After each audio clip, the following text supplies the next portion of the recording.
Didn't I tell you I was going golfing with my boss today? Geez, don't call me for stuff like that. When I frantically called my husband, the response I got was cold and distant. I had just received news that our daughter had been involved in a car accident. She was reportedly taken to the hospital. Despite the urgency, when I called my husband, who was out, he showed no signs of concern. I exclaimed, "What are you talking about? She's your daughter too." But his demeanor remained unchanged. "I don't care. Golfing with my boss is more important than she is." My name is Sarah, and I'm 34 years old. Life was going pretty well for my husband, Mike, our 17-year-old daughter, Lily, and me until a series of events turned our lives upside down. It all began about 6 months ago, right after we returned from a family trip. Mike had gone away for a weekend with his coworkers, so Lily and I spent the holiday enjoying some quality mother-daughter time. On the last day of the vacation, Mike came back, and we were having dinner together as a family. It was during this dinner that Lily shared her plans for after high school. "Hey, Dad, I've been thinking." Lily nervously approached the topic. "I want to go to college after high school." I knew Mike had been saving money for Lily's future, so I never doubted that he would support her decision. However, contrary to my expectations, Mike grimaced and replied dismissively, "Why should I care? Do whatever you want." I was taken aback by his cold response and unintentionally let out a gasp. Mike immediately put down his fork, left the table without clearing his plate, and stomped off to his room. Left behind, Lily and I were taken aback by Mike's unusually distant behavior. I tried to console Lily, telling her that Mike was probably just tired from the trip and that we would discuss her plans another time. While Emily seemed uneasy, she accepted my explanation. However, the next day, Mike's cold attitude persisted. He wouldn't talk to Lily at all and always acted indifferent.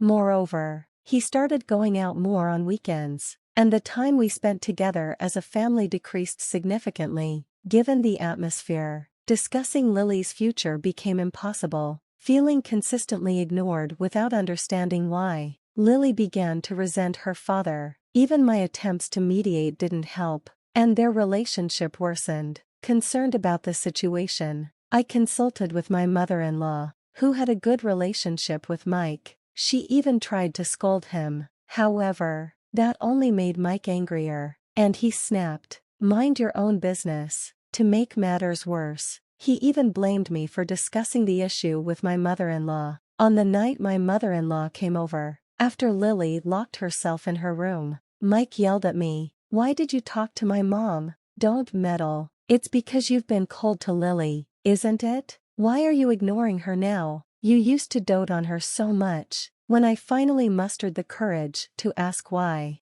Mike just glared at me with annoyance and didn't answer. No matter how hard I tried to mediate between the two of them, Mike's attitude didn't change at all. Time went by without knowing the reason for his change. But considering his sudden change in behavior after he returned from the long weekend trip, it's reasonable to think something happened during the trip. Maybe someone filled his head with nonsense. It might be all in my head, but I can't figure it out on my own. So I decided to talk to my mother-in-law and investigate the reason for Mike's change. Then one day, it was Sunday, but both Mike and Lily were out since the morning. As I was doing my usual housework at home, I received a call on the landline just before noon. It was an unknown number displayed on my phone. I picked up with suspicion, and to my surprise, the caller claimed to be from the police. "Are you related to Lily?" the officer asked. "Yes, I'm her mother." "Oh my God, did something happen to her?" With a sinking feeling, I asked the officer back. The words I heard next were completely unexpected. "The bus Lily was on got into a traffic accident." I couldn't respond right away. I felt faint, and my hands holding the phone started shaking.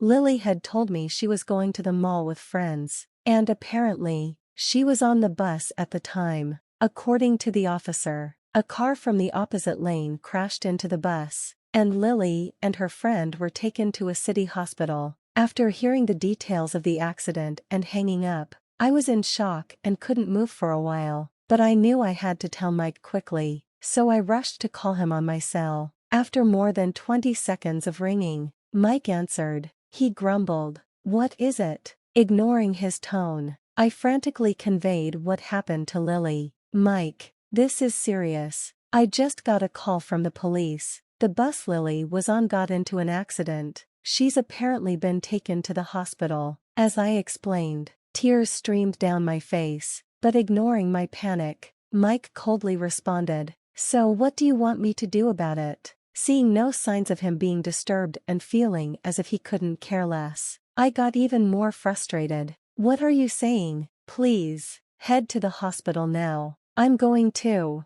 Before I could tell him the name of the hospital, Mike cut me off.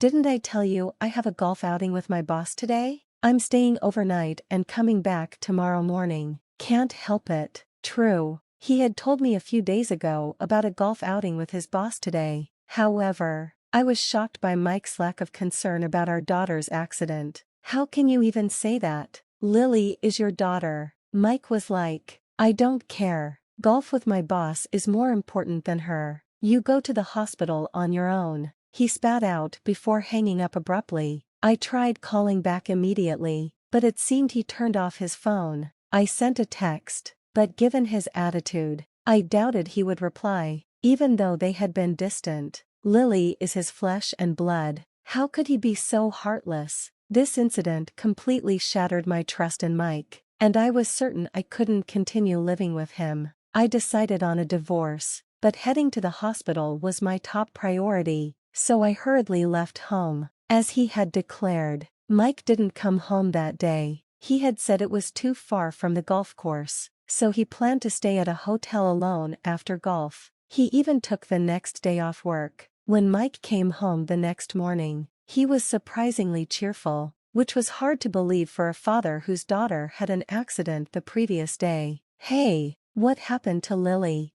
Is she hospitalized?" Though Mike asked about Lily's condition, his casual tone made it clear he wasn't genuinely concerned. I was in the living room. Then I looked up to the sky and replied, "She's there." Seeing my downcast expression, for some reason, Mike looked pleased. "I see. Well, that's a relief. Once Lily's funeral is over, we can get divorced right away." Saying that, he pulled out a piece of paper from his bag and thrust it in front of me. It was an invoice from a lawyer who assists divorce procedures. By the way, it also served as a contract for lawyer consultation, and it already had his signature on it. I thought he was quite prepared, but since I had already decided to divorce Mike, it might have saved me some hassle. "All right, I got it." I quietly agreed to the divorce. Mike didn't even discuss the reason for the divorce. He just walked away to his room without saying anything else. As if he was done with me, the Mike who once cherished Lily and valued our family was gone. It was a harsh reality. My priorities shifted, and I realized that I needed to focus on Lily, so I continued to gather information, seeking the truth about Mike's sudden change in behavior. It was a painstaking process, but I was determined to find out what happened during that fateful weekend.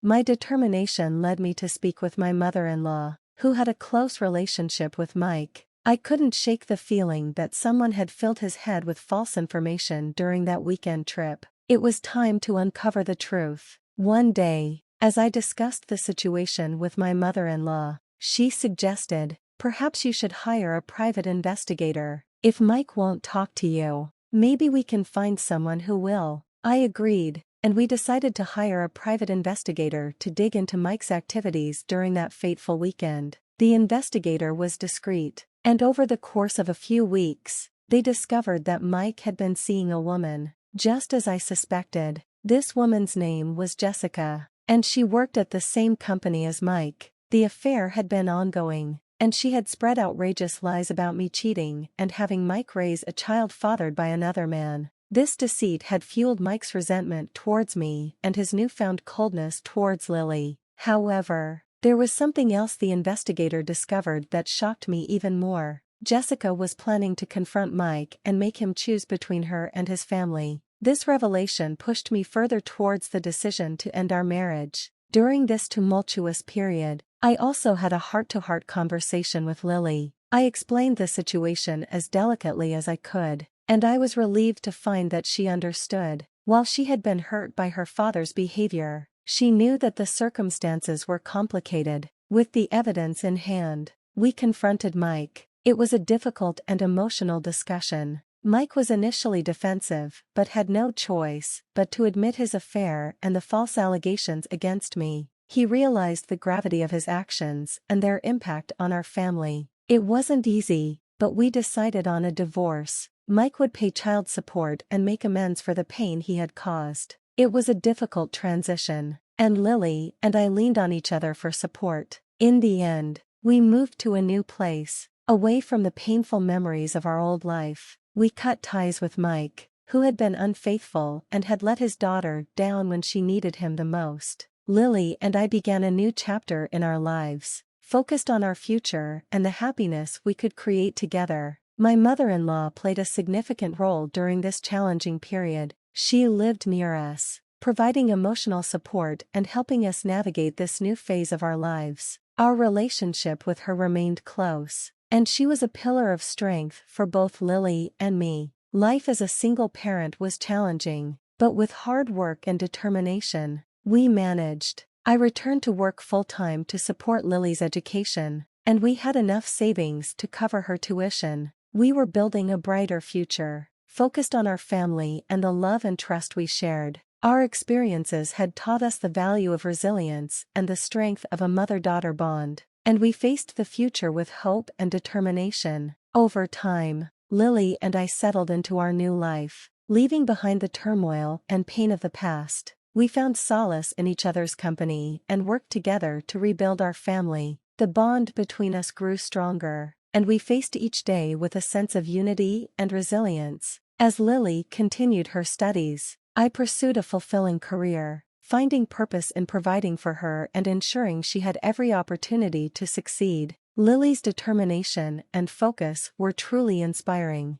She excelled in her studies, actively participated in school activities, and built strong relationships with her friends. I was proud of the young woman she was becoming. With each passing day, the wounds of the past began to heal. We maintained a close relationship with my mother-in-law, who had been a constant source of support and love. She became an integral part of our lives, offering guidance, wisdom, and warmth. Together, the three of us formed a tight-knit family unit that helped us overcome the challenges we had faced. Lily's future was bright, and I couldn't have been prouder of her achievements and her unwavering strength. Her resilience and determination to overcome the obstacles that life had thrown at us were a testament to her character. We shared dreams and aspirations, and I was excited to see her grow into a confident and capable young woman. As for Mike, he tried to reach out to us several times, expressing regret for his past actions. He pleaded for a second chance, promising to make amends and rebuild his relationship with Lily. While I believed in forgiveness, it was ultimately Lily's decision to make. She deserved the right to choose how she wanted to handle her relationship with her father.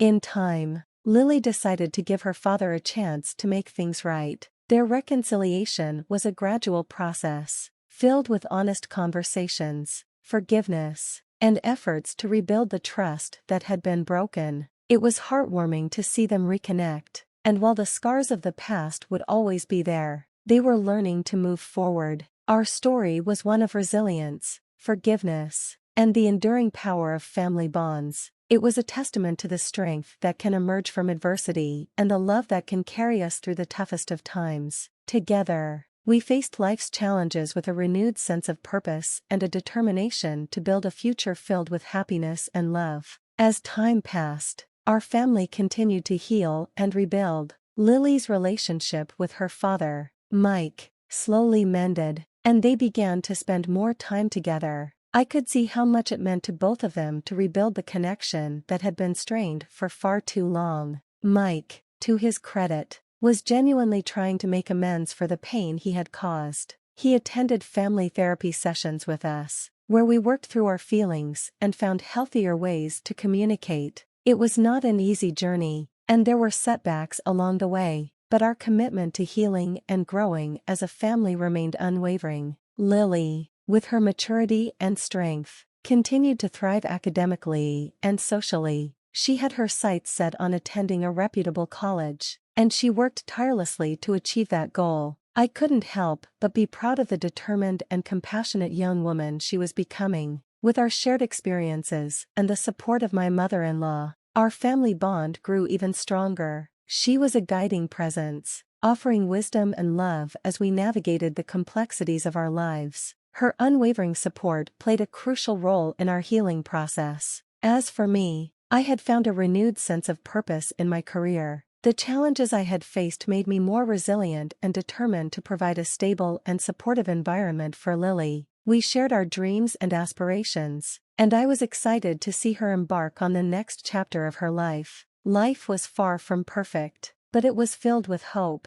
love, and the promise of a brighter future. Our family had faced adversity and come out on the other side, stronger and more united. We had learned the value of forgiveness, the importance of communication, and the resilience of the human spirit. Our journey was a testament to the enduring power of family bonds and the ability to overcome even the most difficult of circumstances. As we looked ahead, we did so with hope and the knowledge that together, we could conquer whatever challenges lay in our path.